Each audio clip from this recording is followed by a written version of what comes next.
लोकराजा राजर्षी शाहू महाराजांच्या आजच्या 101व्या जयंतीच्या निमित्तानं शाहू महाराजांना अभिवादन करण्यासाठी संपूर्ण जिल्ह्यातून तमाम सगळे नागरिक येत असतात। आज सुद्धा सर्व लोकप्रतिनिधी आणि त्याचबरोबर सर्व अधिकारी पदाधिकारी सर्वसामान्य नागरिक सर्वच लोक राजर्षी शाहू महाराजांना अभिवादन करून त्यांच्या कार्याचा त्यांच्या विचाराचा आणि त्यांच्याकडून प्रेरणा घेण्यासाठी या ठिकाणी शाहू जन्मस्थळाच्या ठिकाणी येत असतात। देशाला क्रांतिकारक अशा आरक्षणाचा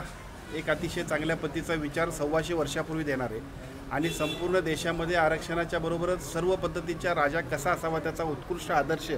सामाजिक क्षेत्रातलं काम अत्यंत उत्तुंग करणाऱ्या कशा पद्धतीचा काम होऊ शकते अशा पद्धतीचा आदर्श संपूर्ण जगासमोर ठेवणारे शाहू महाराज हे कोल्हापूर नगरीचे आणि आम्हा सगळ्यांच्यासाठीचे खूप मोठं प्रेरणास्थान आहे। याच्या दिवशी शाहू जयंतीच्या दिवशी महाराजांना अभिवादन आणि त्यानिमित्तानं त्यांच्या विचाराचा त्यांच्या कर्तृत्वाचा आणि त्यांच्या आचरणाचा भविष्यकाळामध्ये ठेवा संपूर्ण देशभर आपण सगळ्यांनी सुद्धा पसरावा यासाठी आपण सगळेजण प्रयत्नशील राहूया।